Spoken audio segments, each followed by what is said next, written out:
Hi friends, ಎಲ್ಲರೂ ಹೇಗಿದ್ದೀರಾ? ಎಲ್ಲರೂ ಚೆನ್ನಾಗಿದ್ದೀರಾ ಅಂತ ಭಾವಿಸ್ತಾ ಇದ್ದೀನಿ. ಬೆಳಗ್ಗೆನೇ ಎದ್ದು, ಬೆಳಗ್ಗೆ ಅಂತ ಹೇಳೋಕ್ಕಾಗಲ್ಲ, 9 ಗಂಟೆಗೆ ಎದ್ದೆ. 9 ಗಂಟೆಗೆ ಎದ್ದು ಚಿತ್ರಾನ್ನ ಮಾಡಿ ಮೊಟ್ಟೆ ಫ್ರೈ ಮಾಡಿದೆ. ಮೊಟ್ಟೆ ಫ್ರೈ ಮಾಡಿ ಅಲ್ಲುಜ್ಜಕ್ಕೆ ನೋಡ್ತಾಯಿದ್ದೀನಿ. ಅಲ್ಲುಜ್ಜಿ ತಿನ್ಬೇಕಲ್ಲ, ಸುಮಾರು ಟೈಮ್ ಆಯಿತು. ಸುಮಾರು 10:30 10:45 ಆಯಿತು. ಅಲ್ಲುಜ್ತಾಯಿದ್ದೀನಿ. ಈಚೆ ಏನು ಮಾಡ್ತೀನಿ ಅಂತ ಹೇಳಿದ್ರೆ, ಈ ಗಿಡಗಳಿಗೆ ಹೂವಿನ ಗಿಡಗಳು 4-5 ಗಿಡ ಹಾಕಿದ್ದೀನಿ. ಅಲ್ಲಿಗೆ ಮೊಟ್ಟೆ ಸಿಪ್ಪೆ ಹಾಕ್ತಿದ್ದೀನಿ. ಅಲ್ಲಿಗೆ ಹಾಕಿ ನೀವು ಮೊಟ್ಟೆ ಹೊಡೆದು ಸಿಪ್ಪೆ ಇರ್ತಲ್ಲ, ಚೆನ್ನಾಗಿ ತೊಳೆದ್ಬಿಟ್ಟು ಮಿಕ್ಸಿಲಿ ಆಡಿಸ್ಬಿಟ್ಟು ಸ್ವಲ್ಪ ನೀರು ಹಾಕ್ಬಿಟ್ಟು ಹಾಕಿ, ಗಿಡ ಚೆನ್ನಾಗಿ ಬರ್ತದೆ. ನನಗೆ ಅದೆಲ್ಲ ಹಾಕೋಕ್ಕಾಗಲಿಲ್ಲ. ನಾನು ಸ್ವಲ್ಪ ಕೈಲಿ ಹಂಗೆ ನುರುಕ್ಬಿಟ್ಟು ಹಾಕ್ತಿದ್ದೀನಿ. ನೀಟಮ್ಮ ನನಗೆ ಅದೆಲ್ಲ ಆಡಿಸಿ ಪಾಡಿಸಿ ಮಾಡೋಕ್ಕಾಗಲ್ಲ. ಅದು ಹಾಕಿದ್ರೆ ಗಿಡ ಚೆನ್ನಾಗಿ ಬರ್ತವೆ, ನನಗೂ ಗೊತ್ತದು. ಗಿಡಗಳು ಹೂವಿನ ಗಿಡಗಾಗಿ ಹೂವು ಚೆನ್ನಾಗಿ ಬರ್ತವೆ. ಗೆಡ್ಡೆಗೆ ಹಾಕಿ ಬರ್ತಾಯಿದ್ದೀನಿ. ಆ ಕಡೆಯಿಂದ ಸಖತ್ತು ಪಾಚಿ, ಭಯಂಕರ ಪಾಚಿ, ನಡೆಯೋಕ್ಕಾಗಲ್ಲ, ಕಾಲು ಜಾರ್ತದೆ. ಆ ಜಾರ ಜೊತೆಯಿಂದ ಮೆಲ್ಲ ಬರ್ತಾಯಿದ್ದೀನಿ. ಟೈಲ್ಸ್ ಎಲ್ಲ ಸಖತ್ ಜಾರ್ತದೆ. ಏನಾದ್ರು ತಟಾಪಟ್ನ ಬತ್ತು ಅಂದರೆ ಜಾರಿಗೆ ಬಿದ್ದರೆ ಮುಗೀತು. 2 ಪಾತ್ರೆ ಇತ್ತು, ಬೆಳಗ್ತಿದ್ದೀನಿ. ಪಾತ್ರೆಗಳು ಸ್ವಲ್ಪ ಇತ್ತು, ಅದು ಬೆಳಗ್ಬಿಟ್ರೆ ಸಮಾಧಾನ ಅಂತ ಬೆಳಗ್ತಾಯಿದ್ದೀನಿ.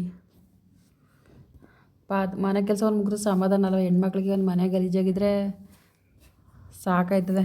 ಏನು ಮನೆ ಇದೇ ಥರ ಐತೆ ಅನಿಸ್ತಾ ಇರ್ತದೆ ಮನ್ಸಿಗಲ್ವ. ಹೆಣ್ಮಕ್ಳ ಪರಿಸ್ಥಿತಿ ಎಲ್ಲ ಅದೇ ಥರ.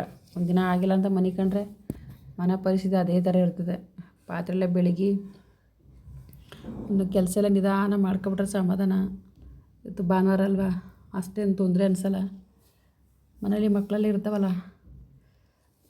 ಏನು ಬೇಡ್ಕತ್ತೀನಿ ನಿಮ್ಮನ್ನ ಅಂದರೆ, ಒಂದು ಸಬ್ಸ್ಕ್ರೈಬ್ ಮಾಡಿ, ಒಂದು ಲೈಕ್ ಮಾಡಿ, ನಿಮ್ಮ ಫ್ರೆಂಡ್ಸು ಫ್ಯಾಮಿಲಿಗೆಲ್ಲ ಒಂದು ಶೇರ್ ಮಾಡಿ, ಒಂದು ಸಪೋರ್ಟ್ ಮಾಡಿ. ಕಷ್ಟಪಟ್ಟು ಒಂದು ವೀಡಿಯೋ ಮಾಡ್ತೀನಿ. ನಾನು ಒಂದು ವೀಡಿಯೋ ಮಾಡಿ ನಾನು ಮುಂದೆ ಅರಿಬೇಕು ಅಂತ ಮಾಡ್ತಿದ್ದೀನಿ. ದಯವಿಟ್ಟು ಅಣ್ಣ ತಮ್ಮದಿರೇ, ಅಕ್ಕ ತಂಗಿಯರೇ, ಒಂದು ನಿಮ್ಮ ಅಕ್ಕ ನಿಮ್ಮ ತಂಗಿ ಯಾವುದೋ ಒಂದು ತಿಳ್ಕೊಂಡು ನನಗೊಂದು ಸಪೋರ್ಟ್ ಮಾಡಿ. ಒಳ್ಳೊಳ್ಳೆ ಖುಷಿ ಕಮೆಂಟ್ ಮಾಡಿ. ಕನ್ನಡದಲ್ಲೇ ಮಾಡಿ ಕಮೆಂಟು. ಹೊಂದಿ ಬೆಂದಿದ್ದು ಸಾಕಾಗಿದ್ದೀನಿ.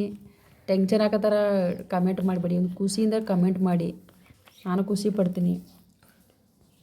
ನಾನು ಶ್ರೀರಾಮನ ಬಲವಾಗಿ ನಂಬಿದ್ದೀನಿ.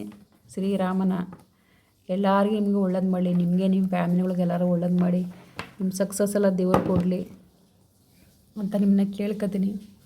ಪಾತ್ರೆಗಳು ತೊಳೆದು ಆಗಿಲ್ಲ, ತೊಳಿತಾಯಿದ್ದೀನಿ. ಕೆಲಸವನ್ನು ಮುಗಿದ್ರೆ ಸಮಾಧಾನ ಅಲ್ವಾ. ಕೆಲಸ ಮಾಡ್ತಾನೆ ಇದ್ದರೆ ಆಗೋದು ಇಲ್ಲ. ಅದಕ್ಕೆ ಮಾಡ್ತಾಯಿದ್ದೀನಿ ನಿಧಾನಕ್ಕೆ. ಅದು ಸ್ವಲ್ಪ ನುಗ್ಗೆ ಸೊಪ್ಪು ಮೊಳಕೆ ಕಾಳಿದ್ದು ಚೆಲ್ಬಿಟ್ಟು ಬರೋಕ್ಕೆ ಹೋಗಿದೆ. ಬೂಸ್ಟ ಬಂದುಬಿಟ್ಟಿತ್ತು. 2-3 ದಿನ ನೋವು ಜಾಸ್ತಿ ಆಗ್ಬಿಟ್ಟು ಏನು ಮಾಡಲಿಲ್ಲ. ಬೂಸ್ಟ ಬಂದುಬಿಟ್ಟಿತ್ತು, ನುಗ್ಗೆ ಸೊಪ್ಪು ಮತ್ತು ಮೊಳಕೆ ಕಾಳು ಅದೇ ಥರ ಬೂಸ್ಟ ಬಂದುಬಿಟ್ಟಿತ್ತು. ಚೆಲ್ಬಿಟ್ಟು ನಿಂತಿದ್ದೀನಿ ಆಚೆ ಅಲ್ಲೇ. ಈ ಸ್ವಲ್ಪ ಮಗನ ಬರ್ಲಕ್ಕೆ ಹೇಳ್ತಿದ್ದೀನಿ. ಬರ್ಲಲ್ಲಿ ಗುಡಿಸ್ಕೊಳಕ್ಕೆ ಇದು ಸ್ವಲ್ಪ ಎಲ್ಲ ಕಸ ಅಂಟ್ಕೊಬಿಟ್ಟಿತ್ತು. ಅದಕ್ಕೆ ಗುಡಿಸ್ತಾ ಇದ್ದೀನಿ ನಿಧಾನಕ್ಕೆ. ಮುಂದಕ್ಕೆ ಹೋಗೋಕ್ಕಾಗಲ್ಲ. ಅಲ್ಲಿ ಹಸಿರು ಕಾಣುತ್ತಲ್ಲ, ಅದೆಲ್ಲ ಪೂರ್ತಿ ಪಾಚಿ. ಅದು ಹೋಗೋಕ್ಕಾಗಲ್ಲ. ಅದಕ್ಕೆ ನೋಡಿ ನಡ ಹಿಡ್ಕೊಂಡಿದ್ದೀನಿ. ನಡ ಸಕ್ಕತ್ತು ಬೆಲ್ಟ್ ಐತೆ. ನಡ ಹಾಕೋಕ್ಕೆ ಎನಿ ಟೈಮ್ ಹಾಕೋಕ್ಕಾಗಲ್ಲ. ಅದಕ್ಕೆ ಏನು ಮಾಡಿದೆ, ಕೈಲಿ ಹಿಡ್ಕೊಂಡೇ ಗುಡಿಸ್ಕೊತೀನಿ ಮೇಲೆ. ಅಲ್ಲಿ ಗಂಟ ಪೂರ್ತಿ ಗುಡಿಸಲ್ಲ, ಒಂಚೂರು ಮನ ಮುಂದೆ ಅಷ್ಟೇ ಗುಡಿಸ್ಕೊತೀನಿ. ಅಲ್ಲಿ ಗಂಟ ಹೋಗಿ ಗುಡ್ಸೋಕ್ಕಾಗಲ್ಲ ನನ್ನ ಕೈಲಿ ಆಗಷ್ಟು ಮಾಡ್ಕೋಬೇಕಲ್ವ. ಅದಕ್ಕೆ ನೀಟಾಗಿ ಹಂಗೆಲ್ಲ ಅಂಟ್ಕ ಬಿದ್ದಿರ್ತವೆ, ಆಗೋದಿಲ್ಲ ಮನಸ್ಸಿಗೆ. ಅದಕ್ಕೆ ನಿಧಾನ ಗುಡ್ಸ್ಕೊತಾ ಇದ್ದೀನಿ. ಪೂರ್ತಿ ಗುಡಿಸಲ್ಲ, ಸ್ವಲ್ಪನೇ ಗುಡಿಸೋದು. ಮಳೆ ಅಲ್ವ ಸಕ್ಕತ್ತು, ಏನು ಸಕ್ಕತ್ತು ಪಾಚಿ ಅಂದರೆ ಪಾಚಿ. ಇವಾಗ ಊಟ ಮಾಡ್ತಿದ್ದೀನಿ. ಅಷ್ಟೆಲ್ಲ ಮಾಡಿ ಇವಾಗ ಊಟ ಮಾಡೋದು. ಸುಮಾರು 11 ಗಂಟೆ ಟೈಮ್ ಗಂಟ ಟಿ ವಿ ಇತ್ತು. ಟಿ ವಿ ನೋಡ್ಕೊಂಡು ತಿಂತಾಯಿದ್ದೀನಿ. ಜಾಸ್ತಿ ಟಿ ವಿ ನೋಡಲಿಲ್ಲ, ಸ್ವಲ್ಪ ನೋಡ್ಕೊಂಡು ಒಂಚೂರು ತಿಂದೆ. ಮೊಟ್ಟೆ ಫ್ರೈ ಮತ್ತು ಚಿತ್ರಾನ್ನ 2 ತಿಂದ್ಬಿಟ್ಟು, ಇನ್ನೂ ಕೆಲಸಗಳು ಸುಮಾರು ಕೆಲಸ ಇದೆ. ಮನೆ ಕೆಲಸ ಇರ್ತಾವಲ್ಲ ನೋಡಿ. ಬೆಡ್ ಕ್ಲೀನ್ ಮಾಡ್ತಿದ್ದೀನಿ. ನನ್ನ ಮಗನ ಇಬ್ಬರು ಅವನು ಹೆಲ್ಪ್ ಮಾಡ್ತಾನೆ, ತುಂಬ ಹೆಲ್ಪ್ ಮಾಡ್ತಾನೆ ನನ್ನ ಕೆಲಸಗಳ್ನ. ಬೆಡ್ ಕ್ಲೀನ್ ಮಾಡೋಕ್ಕೆ ಅಂತ ಇಬ್ಬರು ಸರಿ ಒದ್ರಿಗಿದ್ರೆಲ್ಲ ಕ್ಲೀನ್ ಮಾಡ್ತಾವೆ. ಕ್ಲೀನ್ ಮಾಡಿದ್ರೆ ಒಂದು ಸಮಾಧಾನ ಅಲ್ವಾ. ಹೆಣ್ಮಕ್ಳಿಗೆಲ್ಲ ಅದೇ ಕಷ್ಟ. ಒಂದು ಚೆನ್ನಾಗಿ ಕ್ಲೀನ್ ಮಾಡಿದರೆ ಹೆಣ್ಮಕ್ಳಿಗೆ ಒಂದು ಸಮಾಧಾನ. ಮನೆ ಒಂದು ಸಮಾಧಾನ ಇದ್ದರೆ ಮನ್ಸಿಗೊಂದು ಸಮಾಧಾನ ಅಲ್ವಾ. ಏನು ಮಾಡೋಕ್ಕಾಗಲ್ಲ. ನನ್ನ ಜೀವನದಲ್ಲಿ ಯಾವುದೂ ನನಗೆ ಸಮಾಧಾನ ಸುಖ ಅನ್ನೋದು ಭಗವಂತ ನನಗೆ ಕೊಡಲಿಲ್ಲ. ಮುಂದೆ ಏನದಂತ ನನಗೆ ಗೊತ್ತಿಲ್ಲ. ಏನು ಮಾಡೋಕ್ಕಾಗಲ್ಲ. ನಾವು ಏನನ್ನೋ ಮನಸ್ಸಲ್ಲಿ ಅನ್ಕೋತೀವಿ. ನಮ್ಮ ಅನ್ಕೊಳ್ಳೋ ಟೈಮಲ್ಲಿ ನಮ್ಗೊಂದೊಂದು ಮಕ್ಕಳು ನಮಗೆ ಭಾರವಾಗಿರ್ತಾರೆ. ಏನಂತಂದರೆ ನಮಗೆ ಅದು ಮಕ್ಕಳು ನಮಗೆ ಏನಂತಂದರೆ ನಮ್ಮ ಜವಾಬ್ದಾರಿ. ನಮ್ಮ ಮಕ್ಕಳು ಅಪ್ಪ ಮಾಡಿದ್ರೆ ನಾವು ಮಾಡೋಕ್ಕಾಗಲ್ಲ ತಾನೆ. ಅವ್ರ ಅಪ್ಪ ಹೋದ, ಬೇರೆ ಒಬ್ಬರನ್ನ ಅವಳ ಮದುವೆ ಹೋದ. ಅದೇ ಥರ ನಾವು ಮಾಡಿದ್ರೆ ನಮ್ಮ ಮಕ್ಕಳು ಏನು ಮಾಡೋಕ್ಕಾಯ್ತದೆ. ದೊಡ್ಡವ್ರದ್ದು ಏನೋ ಮಾಡ್ಕೊತಾರೆ, ಚಿಕ್ಕವ್ರು ತಾನೆ. ಅದೆಲ್ಲ ನೋಡೋಕೆ ಹೋದ್ರೆ ನಮ್ಮ ಮಕ್ಳ ಬಗ್ಗೆ ನಾವು ಯೋಚನೆ ಮಾಡಬೇಕು. ನಮ್ಮ ಮಕ್ಕಳು ನಮಗೆ ಜವಾಬ್ದಾರಿ ಇರ್ತಾರೆ. ನಮ್ಮ ಮಕ್ಕಳನ್ನ ಬಿಟ್ಟಿಲ್ಲ ಹೋಗೋಕ್ಕೂ ಆಗಲ್ಲ, ಇರೋಕ್ಕೂ ಆಗಲ್ಲ. ಈ ಥರ ಸಂದರ್ಭ ನಮ್ಗೆ ಆಗೋಯ್ತದೆ. ವೀಡಿಯೋ ಮಾಡ್ರೆ ನಮ್ಮ ಮನೇಲಿ ಯಾರಿಗೂ ಇಷ್ಟ ಆಗಲ್ಲ, ತಂಗಿದ್ರಿಗೆ ಇಷ್ಟ ಆಗಲ್ಲ, ತಮ್ಮನಿಗೆ ಒಂಚೂರು ಇಷ್ಟ ಆಗಲ್ಲ. ಏನು ವೀಡಿಯೋ ಮಾಡೋದು ಹಂಗೆ ಹಿಂಗೆ ಅಂತ. ಆದರೆ ನಮ್ಮ ಕೈಯಲ್ಲಿ ನಾವು ಖರ್ಚು ಮಾಡಿ ನಾವು ಬದುಕೋ ಥರ ಯಾವುದು ಅವ್ರು ನಮಗೆ ಕೊಡೋಲ್ಲ. ಅವ್ರು ಏನು ತಂದು ಕೊಡ್ತಾರೆ ನಾವು ತಿನ್ನಬೇಕು, ಅವ್ರು ಏನು ಹಾಕ್ಕೊಡ್ತಾರೆ ನಾನು ತಿನ್ನಬೇಕು, ಕುಡಿಬೇಕು. ಅದೇ ಥರ ಅದಕ್ಕೆ ನಾನು ಒಂದು ಯೂಟ್ಯೂಬ್ ಚಾನಲ್, ಎಲ್ಲರೂ ಯೂಟ್ಯೂಬ್ ಚಾನಲ್ ಎನಿ ಟೈಮ್ ನೋಡ್ತಾ ಇರ್ತೀನಲ್ಲ, ನಾನೊಂದು ಯೂಟ್ಯೂಬ್ ಚಾನಲ್ ಓಪನ್ ಮಾಡವ. ಯಾರು ಏನು ಅನ್ಕೊಂಡ್ರು ಪರವಾಗಿಲ್ಲ, ಯಾರು ಅಂದ್ಕೊಂಡ್ರು ನಮಗೆ ಯಾರು ಏನೂ ಮಾಡಲ್ಲ, ಯಾರು ನಮ್ಗೆ ಮಾಡ್ತಾರೆ, ಮಾಡೋಕ್ಕಿಲ್ಲ. ಅದಕ್ಕೆ ನಾವು ಒಂದು ಓಪನ್ ಮಾಡಿ ನಮಗೇನಾರ ಒಂದು ಆಗೋ ಟೈಮಲ್ಲಿ ದೇವರು ಒಳ್ಳೇದು ಮಾಡೇ ಮಾಡ್ತಾನೆ. ದೇವರು ನಮ್ಮನ್ನು ಒಂದು ಸೃಷ್ಟಿ ಮಾಡೋಣ ಮನಸ್ಸಿನಾಗಿ. ಅದಕ್ಕೆ ನಮಗೊಂದು ದಾರಿ ತೋರಿಸ್ತಾನೆ ಅಂತ ನಾನು ನಿರ್ಧಾರ ಮಾಡಿ ಈ ಥರ ಮಾಡ್ತಿದ್ವಿ. ಮಾಡಬೇಕಲ್ವ, ಏನು ಮಾಡೋಕ್ಕಾಯ್ತದೆ? ಏನೂ ಮಾಡೋಕ್ಕಾಗಲ್ಲ. ದೇವರು ನಮ್ಮನ್ನು ಮನಸ್ಸಿನಾಗಿ ಈ ದಾರೆ ಮೇಲೆ ಸೃಷ್ಟಿ ಮಾಡಿ ತಂದು ಬಿಟ್ಬಿಟ್ಟವನೆ. ನಾವು ಇರೋಷ್ಟು ದಿನ ನಾವು ಏನು ಮಾಡ್ಬೇಕಾದನ್ನು ನಾವು ಬದುಕಿ ನಾವು ಮಾಡಬೇಕು ಅಂತ ನನಗೆ ಆಸೆ. ಏನೇನೋ ಮನಸ್ಸಲ್ಲಿ ಡಿಸೈಡ್ ಮಾಡಿದೆ, ಆದರೆ ಏನು ಮಾಡೋಕ್ಕಾಯ್ತಲ್ಲ. ಭಗವಂತ ಈ ಥರ ನನಗೆ ಮಾಡ್ದೆ, ಏನು ಮಾಡೋಕ್ಕಾಗಲ್ಲ ಅಂದ್ಬಿಟ್ಟು ನಾನು ಈ ನಿರ್ಧಾರ ಮಾಡಿ ಸ್ವಲ್ಪ ವೀಡಿಯೋ ಎಲ್ಲ ಮಾಡೋದೆ. ನಾನು ಮಾಡಿ ಈ ಥರ ಮಾಡೋದಂತ ಮಾಡ್ತೀನಿ. ಬೆಡ್ ಕ್ಲೀನ್ ಆಯಿತು, ಒಂದು ಬೆಡ್ ಕ್ಲೀನ್ ಆಯ್ತೀನಿ, ಒಂದೈತೆ ದಿಮ್ಮನ ಕವರೆಲ್ಲ ಹಾಕ್ಕೊಡ್ತಿದ್ದೀನಿ. ಇದೆಲ್ಲ ಕ್ಲೀನ್ ಆಗಿಬಿಟ್ರೆ ಒಂದು ಸಮಾಧಾನ. ಮಗ ಕ್ಲೀನ್ ಮಾಡ್ತಾನೆ ಬೆಡ್ಡ, ಕ್ಲೀನ್ ಸ್ವಲ್ಪ ಜಾಸ್ತಿ ಅವನು ಕ್ಲೀನ್ ಮಾಡ್ತಾನೆ. ಕೆಲವು ಟೈಮಲ್ಲಿ ನಾನು ಮಾಡ್ರೆ ಒಪ್ಪಲ್ಲ ಅವನು, ತಾನು ಮಾಡೋದು ಒಪ್ತಾನೆ, ಅವನು ಬಂದು ತಳ್ತಾನೆ ಹಾಕ್ತಾನೆ. ನಾನು ಹೆಲ್ಪ್ ಮಾಡ್ತಾನೆ ಅವನಿಗೆ. ಹೆಲ್ಪ್ ಮಾಡಿ ಮಾಡಿ ಮಾಡಿ ಮಾಡಿ ಕೆಲಸ ಒಂದು ಮಾಡಿ ಮುಗಿಸ್ಬಿಟ್ರೆ ಸಮಾಧಾನ ಅಲ್ವಾ? ಹೆಣ್ಮಕ್ಳಿಗೆ ಅದೇ ಥರ ಕೂತ್ಕಡೆ ನಾವು ಕೆಳಗಡೆ ಬೆಡ್ ಸೇರಿಸಿ ನಾನೀಗ ಒಂದು ಬೆಡ್ಶೀಟ್ ಮಡಿಸ್ತಾವನಿ. ಒಂದು ಬೆಡ್ಶೀಟ್ ಇತ್ತು, ಅದು ಮಡಿಸ್ತಾವನಿ. ಅದನ್ನು ಮಡಚಿ ಹಾಕಿ ಇನ್ನೊಂದು ಬೆಡ್ ಅದ ಕ್ಲೀನ್ ಮಾಡ್ಬೇಕು. ಅದನ್ನ ಆ ಬೆಡ್ ಕ್ಲೀನ್ ಮಾಡಿಬಿಟ್ರೆ ಸದ್ಯ ಕೆಲಸ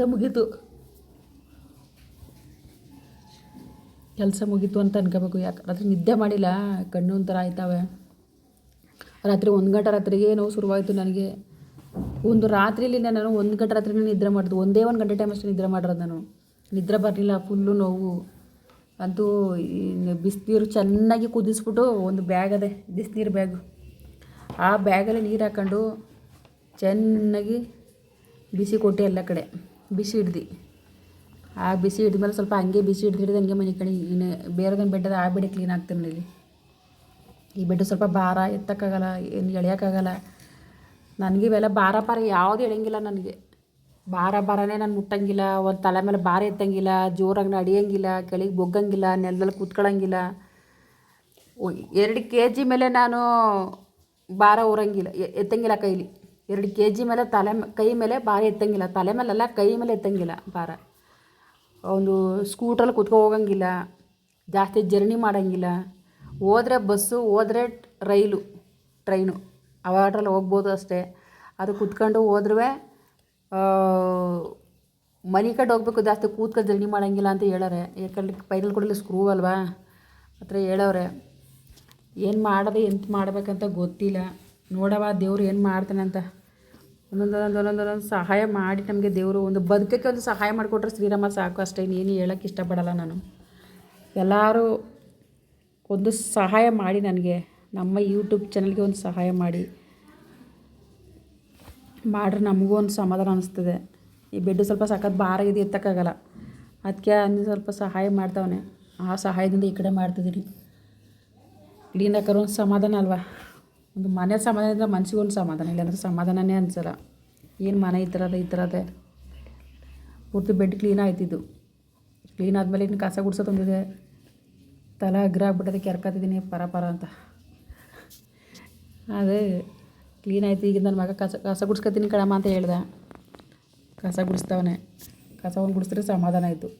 ನಾನು ಸ್ವಲ್ಪ ಮನೆ ಕೈತೀನಿ, ಮನೆ ಒಂಚೂರು ಕಸ ಗುಡ್ಸ್ಕೊಬಿಡೋ ಮಗನ ಎಂದು ಸರಿ ಕಣಮ್ಮ ಗುಡ್ಸ್ಕೊತೀನಿ ಅಂತ ಹೇಳ್ದೆ. ಅದೇ ಕಿಟಕಿ ಪಟ್ಕೆಲ್ಲ ಧೂಳು ತೆಗೆದು ಎಲ್ಲ ಗುಡ್ಸ್ಕೊತಾವನೆ.